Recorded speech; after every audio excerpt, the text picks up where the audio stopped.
काशी विश्व की सबसे पुरानी सभ्यताओं में से एक, जिसके अनेक पहलू हैं। और आज मेडिकॉली के इस एपिसोड में हम उनमें से एक पहलू के बारे में जानेंगे, महर्षि सुश्रुत के बारे में।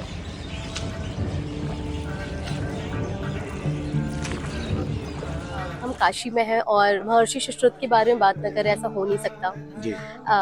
उनके बारे में थोड़ा और विस्तार में आपसे जानेंगे कि प्राचीन विज्ञान में काफ़ी सहयोग रहा है उनका और किताबें भी हैं उन पे, तो उसके बारे में यहाँ बैठी है ना बनारस, यहाँ से प्लास्टिक सर्जरी शुरू हुई और सुश्रुत ने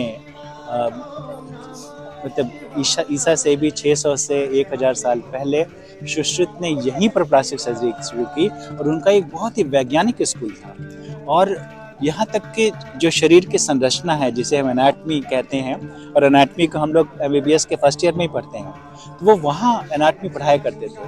और जो शव हैं उनको गंगा के पानी में भिगो देने के बाद उसको एक एक लेयर हटाते जाते थे और अंदर की नसों को, हड्डियों को, खून की नलियों को, सब के बारे में वो अपने जो उनके शिष्य थे उनको बताया करते थे। तो एक बहुत ही वैज्ञानिक सर्जरी का, शल्य चिकित्सा का जो स्कूल बनारस में था।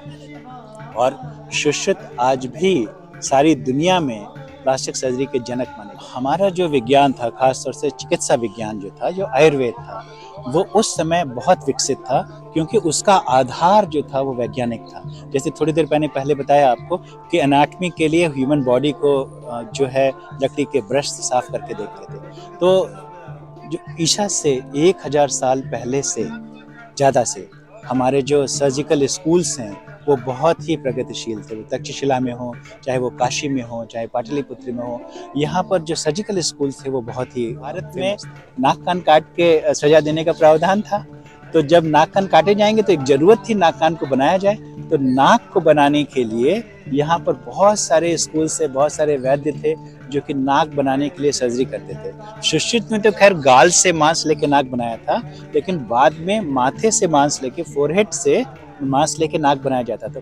आज भी वो नाक बनाने की rhinoplasty surgery, Indian forehead rhinoplasty, आज भी उसको कहा जाता है और आज भी सही है। जब एक जेंटलमैन मैगजीन में 18वीं शताब्दी में कुवास जी केस पब्लिश हुआ था इंग्लैंड के, जब उसने देखा कि नाक कान काटे हुए व्यक्ति को एक जगह ले जाया गया और वहाँ पे उसने नाक का शेप लेके उसको माथे पर रख के और यहाँ से ला के नाक उसने बना दी।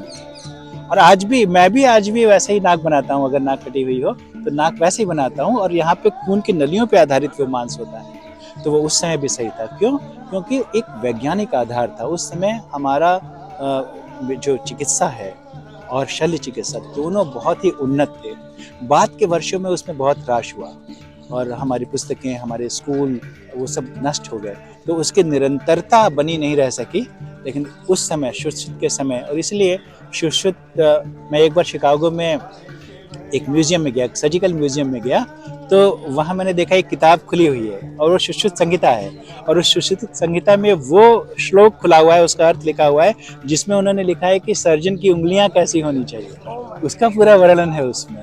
तो उनका मान पूरे विश्व में है और एक प्लास्टिक सर्जरी के जनक के रूप में मान किस लिए है? क्योंकि वो वैज्ञानिक थे। तो एक वैज्ञानिक रूप से प्लास्टिक सर्जरी के जनक के रूप में उनका मान जो है पूरे विश्व में है।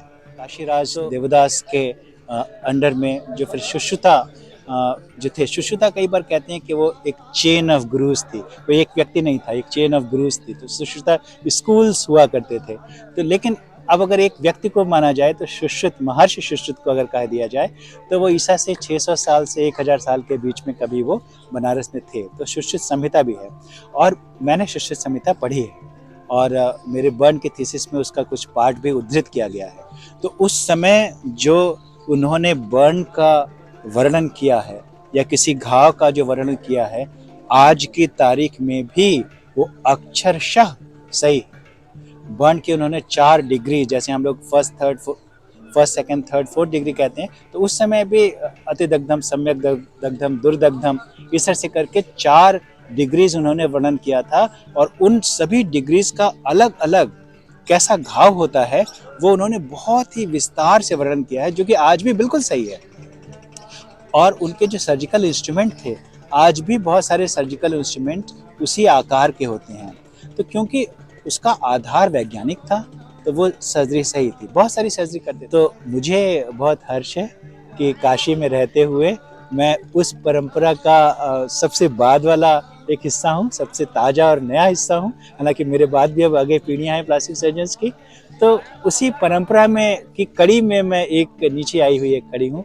तो इसका मुझे बहुत ही अच्छा एक एहसास होता है, बहुत गर्व भी होता है।